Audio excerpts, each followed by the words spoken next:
My wife's message arrived at 8:47 p.m. I'm on a business trip with my boss. Don't worry, I'll explain everything when I get back. I stared at the screen for a few seconds. Then I smiled. Not because I was happy, but because I finally understood what had been happening behind my back. For months, I had ignored the little signs, the strange excuses, and the sudden changes in her behavior. But that one message confirmed everything I needed to know.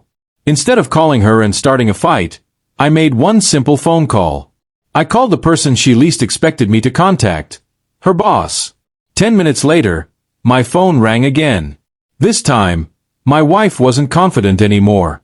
Her voice was shaking as she whispered, "I got fired." I calmly looked at the divorce papers sitting on my desk and replied, "Good, because now the divorce papers are waiting too."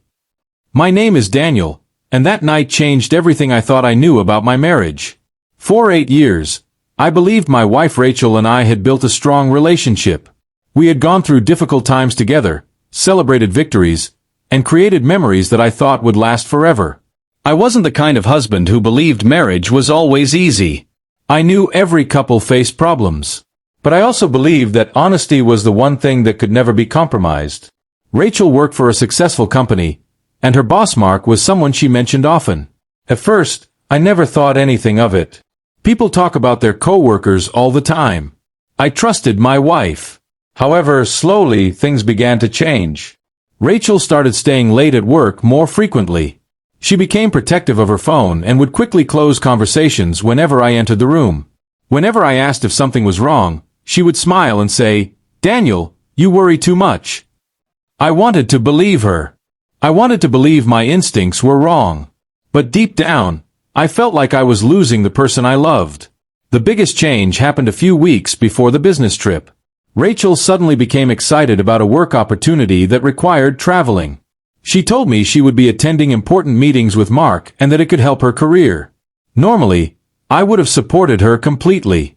I had always encouraged her ambitions. But something about the way she talked about the trip felt different. She avoided giving details and became defensive whenever I asked simple questions. One night, I noticed her smiling at her phone while texting someone. The moment she saw me, she locked the screen and walked away. I didn't accuse her because I didn't want to destroy our marriage based on assumptions. Instead, I watched carefully. I noticed how distant she had become, how little she communicated with me, and how often Mark's name appeared in our conversations. Then the day finally came. Rachel packed her bags, kissed me goodbye, and said, "Don't worry. It's only business." I watched her leave, but something inside me already knew that this trip was about to reveal the truth. 2 days later, my phone lit up with a message from Rachel. It said, "I'm on a business trip with my boss. Everything is fine. Don't overthink things."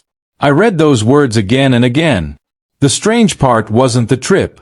It was the way she was trying to convince me not to question anything. A person who has nothing to hide usually doesn't need to tell you not to worry. I sat quietly for a moment. Then I made a decision. I picked up my phone and called Mark. I kept my voice calm and respectful. "Mark, I just wanted to confirm something. Did you know Rachel was telling me she was traveling with you?" There was immediate silence. A few seconds passed before he answered, "What exactly did she tell you?" That question told me everything. Mark wasn't someone covering up a secret.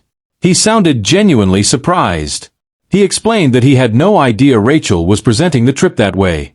At that moment, I realized my wife had created a story that even the person involved didn't know about.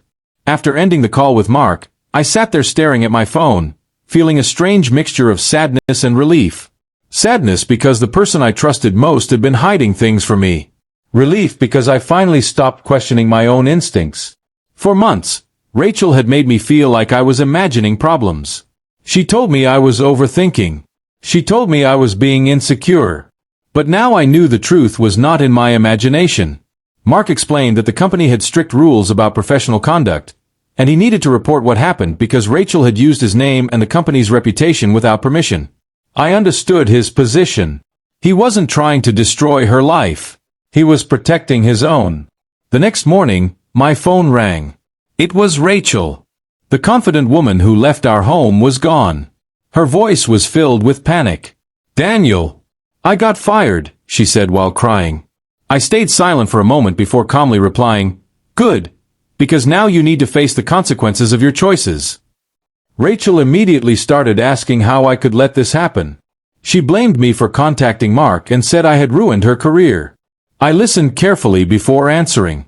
"I didn't ruin anything, Rachel. I simply stopped protecting a secret that was never mine to keep." She became quiet. For the first time, she realized I wasn't angry because of a single trip. I was hurt because of months of lies, excuses, and disrespect. When she returned home, she tried explaining everything. She said she never planned for things to become complicated and that she only wanted attention and excitement because she felt disconnected. I asked her one question: "If you were unhappy, why didn't you talk to me?" She had no answer. That was the part that hurt the most. Our marriage had problems, but problems could have been fixed. What I couldn't fix was the decision she made to hide the truth and make me feel like I was the problem for noticing. A few days later, I placed the divorce papers on the table and asked Rachel to read them. She looked shocked because she never believed I would actually go through with it. She thought I would forgive everything like I had done many times before. She cried and reminded me of all the good memories we shared. She talked about our first date, our wedding day, and the difficult moments we survived together. And honestly, those memories mattered to me. I wasn't pretending our relationship was fake. There was real love between us. But love cannot survive when trust is repeatedly damaged. I told her that the divorce papers were not revenge. They were a decision I made after realizing I deserved honesty and respect. Rachel begged for another chance and promised she would change. But I explained that promises are easy to make after someone loses everything. Real commitment is proven before the damage happens. For the first time, she understood that she wasn't losing me because of one mistake. She was losing me because of many choices. Months later, when I looked back at everything that happened, I realized the phone call to Mark was never about getting Rachel fired. It was about finally accepting the truth. I had spent too long trying to save a marriage that only one person was fighting for. Rachel and I eventually went our separate ways, and while the ending was painful, it also gave me peace.